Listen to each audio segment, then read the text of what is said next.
How's it going, guys? Welcome back to the channel and welcome to a new video.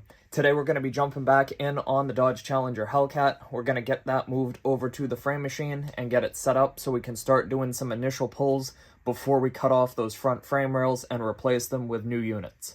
I'm going to get it over to the shop and get the interior somewhat disassembled, get the drivetrain dropped out of it, and get it ready to go on the frame machine, so it's going to be easier for us to do those pulls before we do the replacement without any of those components blocking our access to the rails, i.e. the dash or the drivetrain.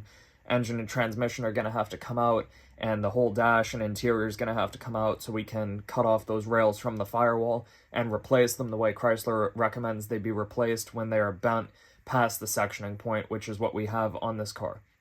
So without further ado, I'm going to get that car loaded up, get it moved over to the frame rack, and I will see you over there.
Process of getting this Hellcat on the frame machine and doing some initial measuring, I did notice that the back rails are swayed over to the driver's side just a little bit.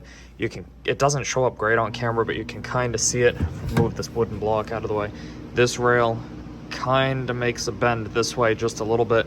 It starts around this point. This is where the subframe mounts underneath the car, so this is where it's reinforced, and there's more structural strength here. So when this quarter got hit over here, it looks like the bottom of the rail under the impact bar, kind of the bottom of this section, just got boinked a little bit, enough that we should be able to easily pull it out. You can see this side is in this way a little bit, and this is a new replacement impact bar on here for the sake of pulling and getting everything aligned properly.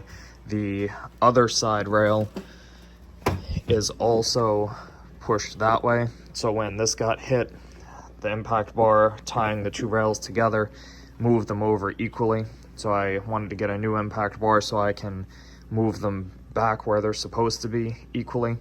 So I've gone ahead and gotten the measurements for the rear frame section on this car, and I'm going to be measuring 2 points. So we got this point that's right forward of the lifting point in the rear of the car, and then we're going to be coming to this hole, which is actually above the exhaust muffler here.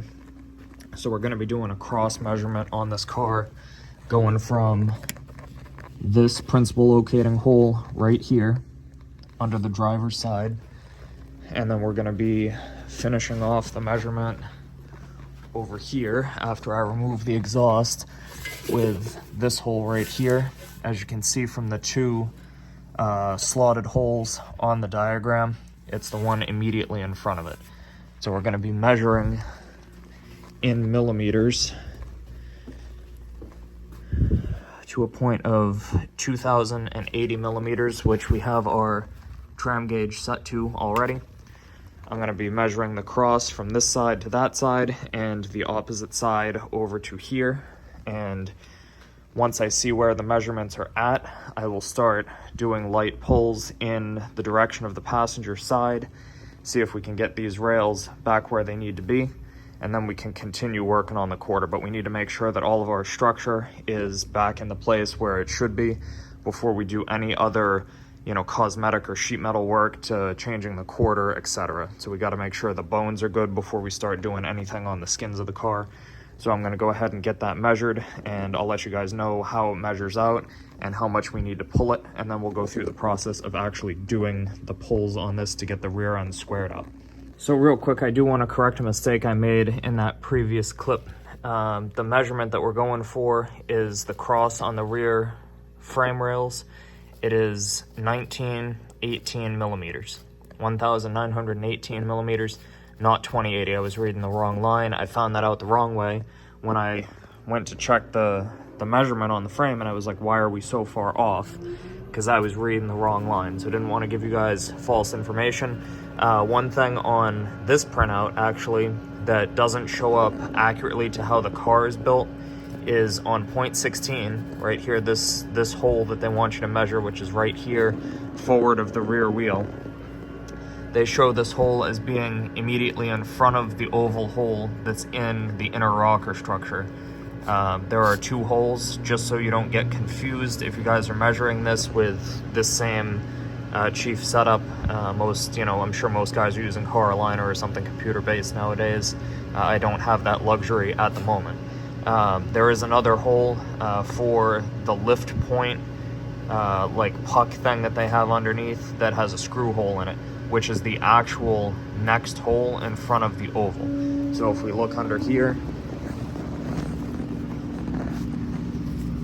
we've got the oval hole in the rear right here, and then this right here is the next immediate hole. That's not the one you want to measure off of. I drove myself nuts for a few minutes trying to figure out why I was like 2 inches off when I would go to measure the point in the rear over there. But it's this hole that they want you to center on to get the measurement for the cross, not this hole. So once you have this measured correctly and you're centered in the hole there, this is the 25 millimeter hole they have for point 16, you'll be able to get your correct cross measurement, 2.22, which is the 14 millimeter hole on the back of the frame rail right here. So I've done a couple light pulls on this. I've got it within spec. It's where it needs to be. I've done the cross measurements underneath, and I also came in and did a rough cross measurement from the shock bolt to the locating hole on the inside of each frame rail here, and we are equal measurements cross in here and underneath as well, from the body of the car back to the frame rails and from the strut towers to the tips of the frame rails. So the technical frame pulling portion of the rear end is complete. Next we're going to go on to seeing if we can get this quarter to come out a little bit better, and once we get that kind of pulled out a little bit more, I'm going to try to push it out some from the inside, get some of this damage worked back out. We're going to get ready to start cutting it off. I may take a pause from doing the back work here and get the engine dropped out of this, get the drivetrain out, so we can go ahead and work on the front end frame rails, getting those straightened to get those replaced as well, because we do have the kink damage up here that needs to be resolved. So engine has to come out, but I think I'm gonna work on that now that we got the rear end somewhat straight. I'm gonna get the wheels back on, get the car off the frame machine, take it over to the lift and get the engine out of it, and then we'll winch it back up here onto the frame machine and work with the front end facing the towers and get those rails straightened out. Alrighty guys, so we got the Challenger off the frame machine, we got the rear end squared up, and then we're gonna start the process of getting this quarter changed out. To get ready for that, I need to come inside here, and we got to get this whole interior de-trimmed so we can cut that quarter off. So the back seat has to come out entirely. All this quarter trim has to come out, the upper trim, all the back around the windows there, so I have access to cut out the back glass and cut out the quarter windows. I am going to be painting the other side entirely when this is done. So the car is going to basically get fully resprayed, so I am going to take out that quarter window when the time comes so we can paint all around the pinch weld inside. But so to get started here, I'm gonna pop out the seat first, and that'll give me access to all the trim in here. And I'm basically just gonna set you guys up on a time lapse so you can watch this disassemble. The bottom seat just essentially pops out. Somebody's already been in here. It looks like that shouldn't have popped out that easily, but I find things out each step as I go with this thing. Seat's coming out, and then get all the trim out, get the seat belts out, and once that's done, I'll show you in depth on how I cut the glasses out. You may have seen it in my previous videos, but I'll do another refresher on this one, and we'll get this glass out as well. Then we'll be ready to start finding all of our spot welds up and around and everywhere, and start drilling out the spot welds to get this quarter off the car. My ease of access here, I'm gonna pop out the passenger front seat just so I have easier path in and out of here. Make it easier to get that seat out and more room to work inside the vehicle.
So as a rule of thumb, I always just put the bolts back in the hole where they came from, unless it's something that's being replaced. Makes it easier to keep track of the bolts so you don't have them running around and forget where they come from.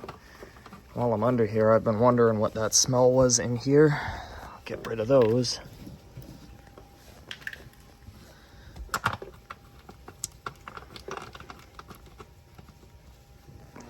All right, now we're ready to move on to the back. Is that a peanut? Son of a gun, it is.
got all the trim removed on the interior. We're ready to start taking out the back glass. To do this, I use this tool setup. This is the Spider 3 by WRD Glass Tools.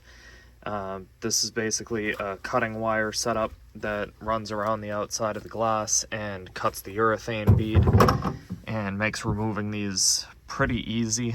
You don't have to worry about using the old hacksaw type tool where you can, gouge up the quarters on the inside of the pinch weld and whatnot if you're not careful. So I'm gonna go through how to set this up. It's pretty easy. Basically, we're gonna take our cutting wire from the roll, and then we're gonna take this weaponous looking thing, and once we feed the wire into the tip of this tool is going to carry our cutting wire through the urethane bead. So I'm going to pick a corner of the glass. I always like to start, if I'm looking from the inside of the glass out, at the bottom left hand corner. We're going to take this and essentially pierce the urethane bead with this tool and the string on it.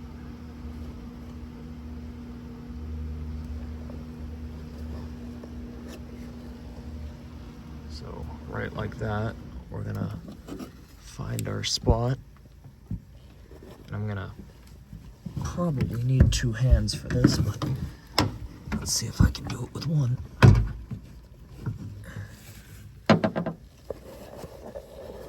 So we've partially pierced it right there. We just gotta get the rest of the way through.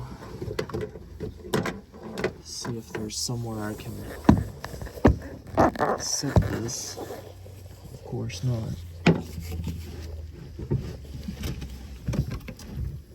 Once this pushes through,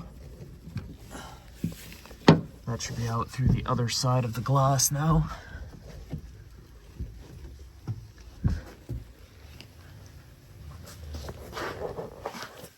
Yeah, so now that's come through, we can remove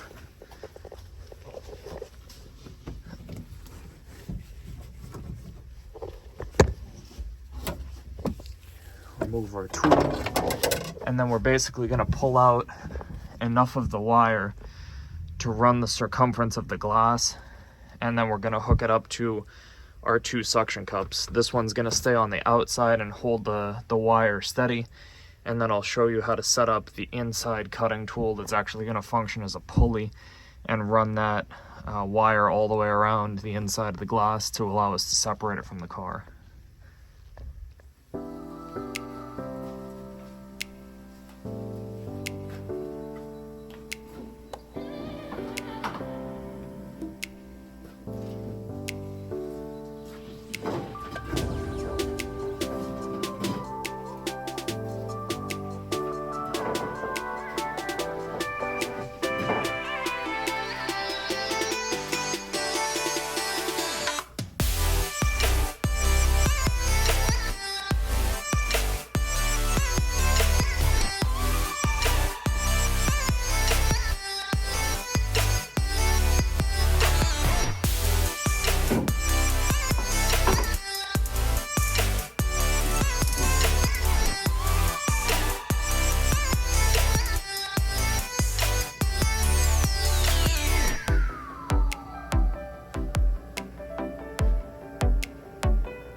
Alrighty guys, so we got both quarter glasses removed from the Challenger. Both sides are out, and we got the back glass out. I've already cleaned up the excess urethane around the pinch welds on all of this. I will hit it with an eraser wheel and make sure we get it all completely smooth before we begin sanding this side of the car for paint and doing that side with the quarter. We'll need to expose all those spot welds that are on the inner rim of the glass.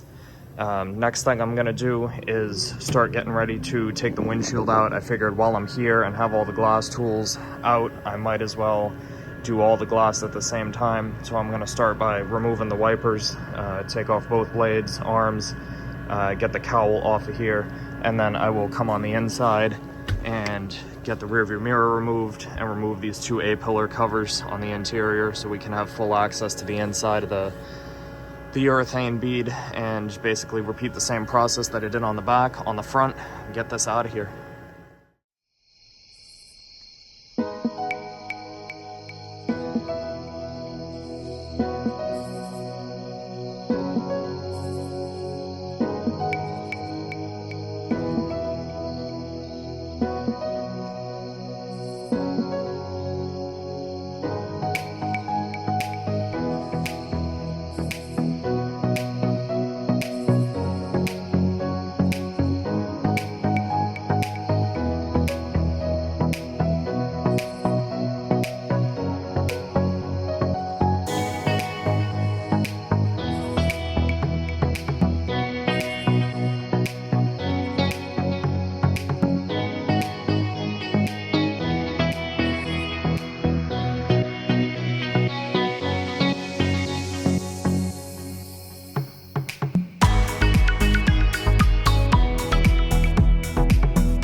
That glass came out really easily, came out real nice, no damage to the gasket or anything. I was able to save the alignment clips. They're still up in the roof there and the little holes that they sit in.